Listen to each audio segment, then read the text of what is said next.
Thank y'all for coming to Kenner. Thank you for letting us be part of this.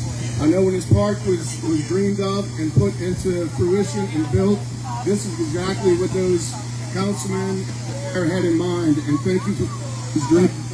Anything the city of Kenner can do to help y'all and to further this event, we're going to make it bigger and bigger. It's already doubled in size from last year. So on behalf of the mayor, Mayor Glazer, the city of Kenner, Parks and Rec, Coach Bruce, thank y'all so much for making our dream come true as we help make y'all's dream come true. So God bless, good luck, and I'm going to check back in a little bit.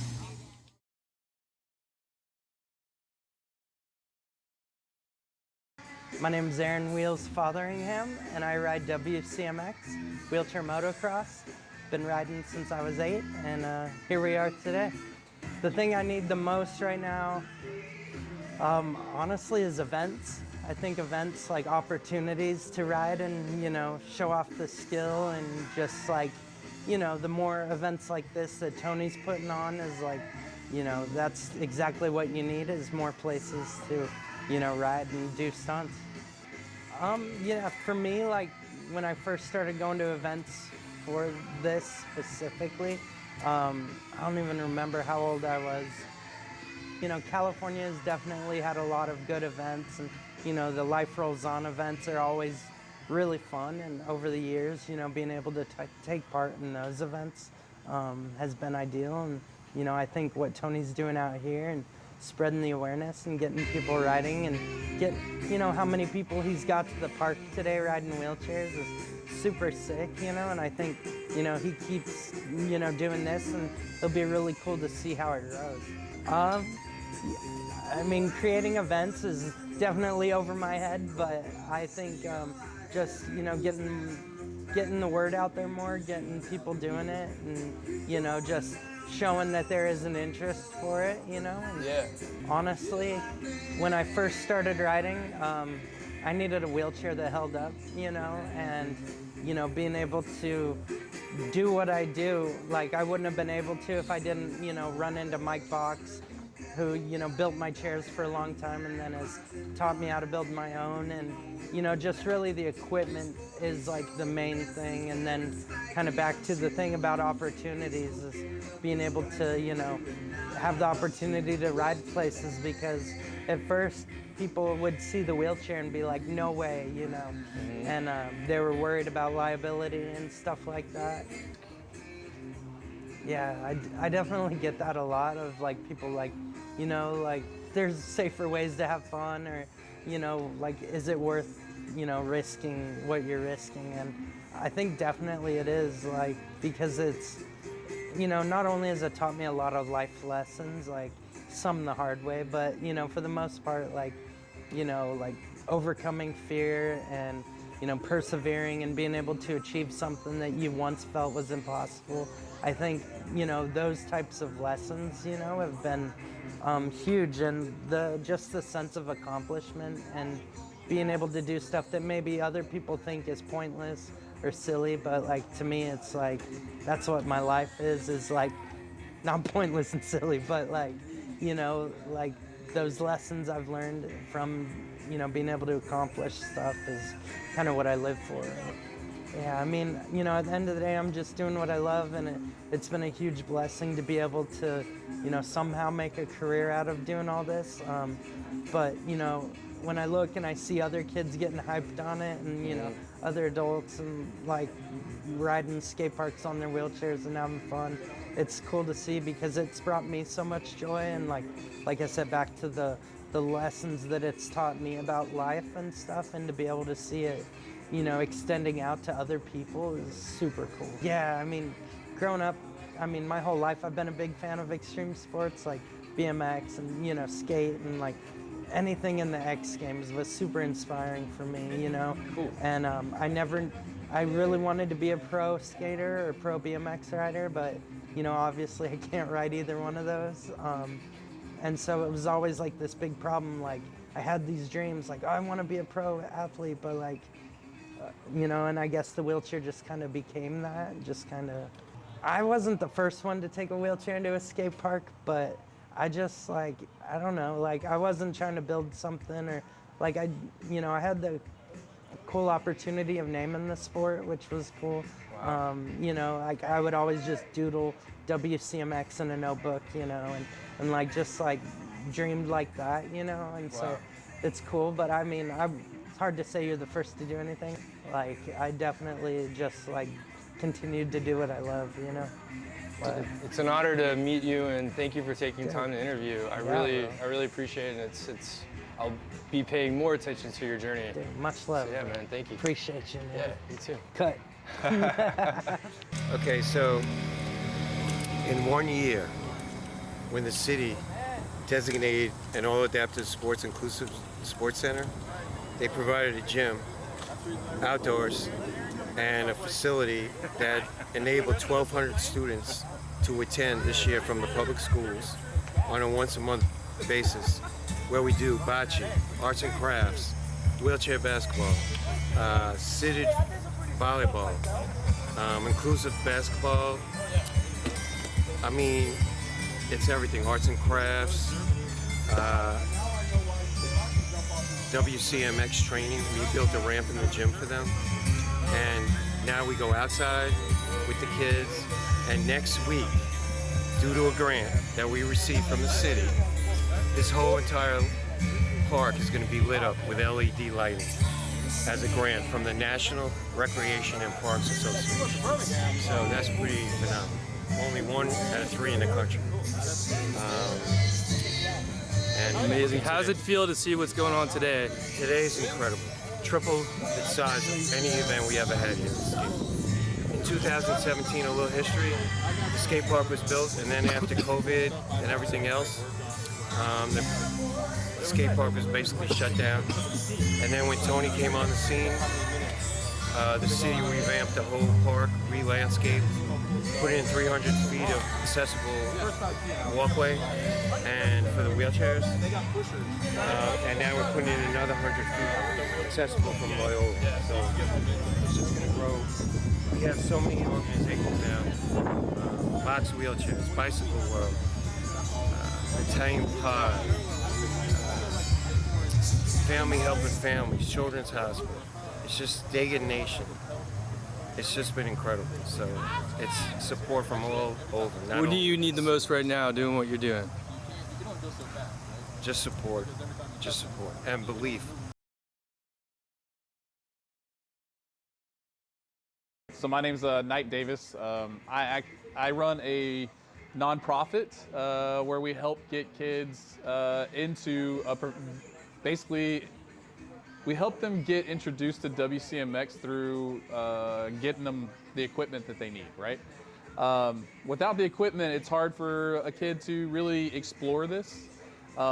So with that, we started that nonprofit to help them move that forward so that we can get more kids involved. And the future of this business or the future of the sport is all around whether we can get kids in the next generation to move up. So that's our biggest struggle, right? Is getting people the right equipment. None of this stuff is cheap. And so you can get, clinics like this are great to introduce people to them and get them an opportunity to get into the skate park and, do some simple stuff or, maybe even challenging stuff for them. But it's an opportunity for them to get introduced to the sport. But for them to actually excel in it, we have to give them the tools that they need. Basically. So right now, obviously, funding is always number one, right? Because none of this is cheap and it costs a lot of money, right? Yeah. But also we need a good community that is ready to, take the bull by the horns too, right? So building that community up of kids and parents and adult athletes and stuff to pass information on to the next generation, right?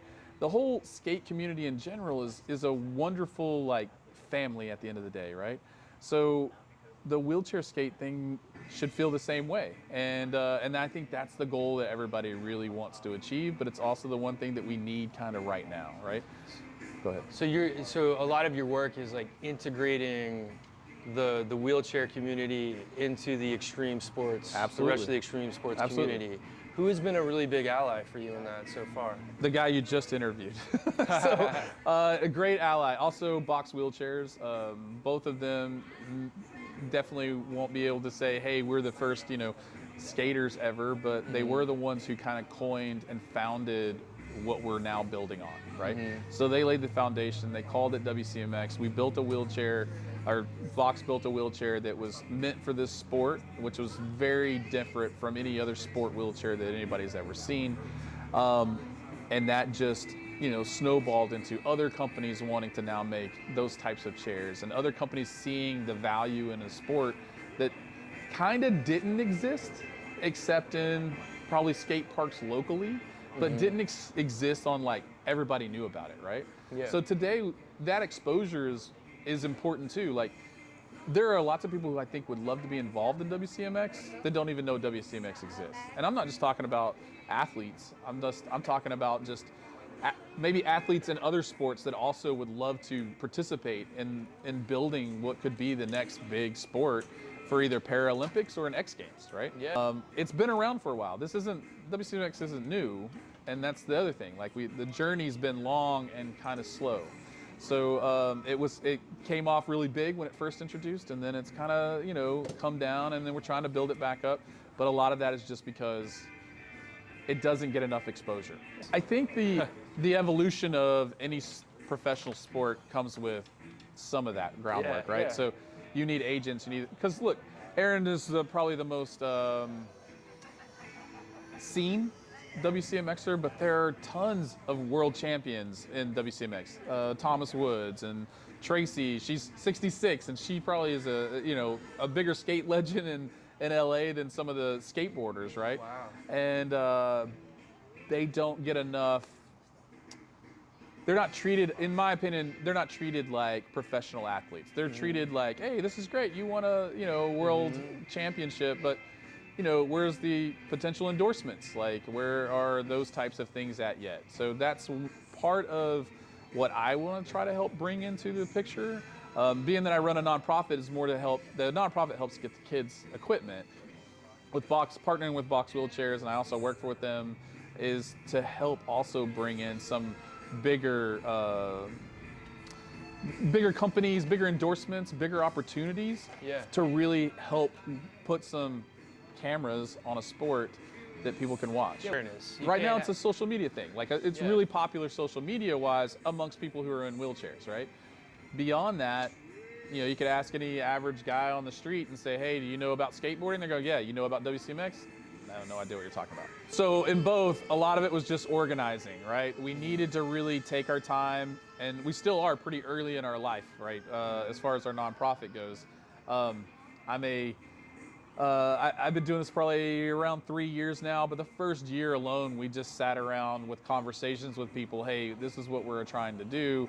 We had it in place, but we really wanted to make sure that we had everything in line before we started giving chairs away. And we had a good idea how our program needs to work, how people can donate money to us, how do we expose the opportunities for people to donate and even know about what we do. A lot of it's been social media campaigns because that's the way the world operates today, but in the future, we see bigger opportunities working with rehab centers and working with, other places where people who might be injured need to know, veteran associations and things like that. But we also need people who are able-bodied to help support what we're doing, right? If it's just a bunch of people in wheelchairs, that's great, but we need able-bodied people to help show the love that we're a legitimate sport that they, one, would like to see, and two, will get behind. So, I wanted to kind of start with some mini-series, mini docu-series, right? Focused around kind of like how the thing kind of got founded to begin with and kind of got introduced to everybody. It was like, yeah, WCMX is a thing. Let's all call it that. Let's all get involved. And it starts with people like Mike Box and Aaron and Tony. And there's a whole other group of guys, Bailey and a few others that I haven't even been introduced yet to, but because I know the history, I know their names, right? And so I do believe there's a good story here that also needs to feed, or in your case, like fertilize the soil, or pour gasoline on the fire, or whatever you need, right? To really bring people in. For Murder Ball is a great example of how that really kicked off, because Murder Ball documentary came out and people were like, wait, there's this wheelchair thing that y'all slam into each other and call it rugby, but it's also got this weird cool name called Murder Ball. and it really launched that sport into the public side, beyond rehab centers and people who are involved in the medical industry and all that stuff, right? There's fans out there besides medical people, right? That are just like, man, I just really want to see Aaron hit the mega ramps and do these cool backflips and stuff like that. But at the same time, you know, like, there's also some guys who do some really cool technical stuff out on a skate park that they probably never even seen before, right? And I also used to do pro wrestling back in the day, so and I own a pro wrestling company, and so TV is a huge thing for us, right? And one of the things that I was successful at was I live in Denton, Texas, which is just north of Dallas, and I took a group of misfits, let's just call us all that no one had ever heard of out in pro wrestling, and eventually got them on national television, eventually got them on, and we were prime time 7 to 8. We won our slot against 3 other companies, one of them being a big company, and they had their like secondary show on it, and we beat them out in ratings, and so we solidified ourselves on MAV TV, on primetime television, and then we signed a deal for worldwide distribution of 3 of our shows that went to DVD and Blu-ray, and this is kind of a little old school because it's like 2005, 10, between that era, and we were distributed in Barnes & Noble, Best Buy, like Amazon. We were the very first wrestling company streamed on Netflix, because our DVD was distributed through Netflix, and then when they moved over to streaming, technically I can claim I was one of the first wrestling companies to ever be streamed on Netflix.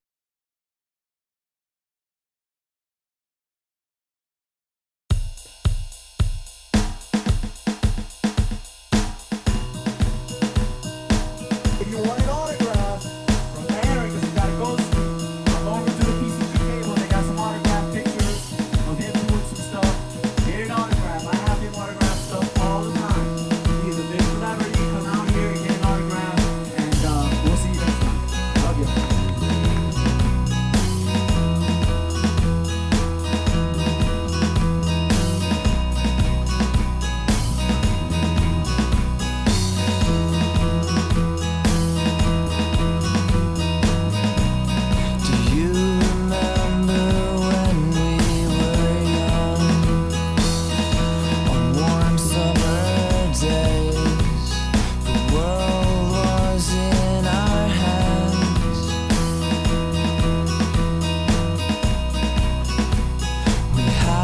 Jobs but to live, and boy did we live.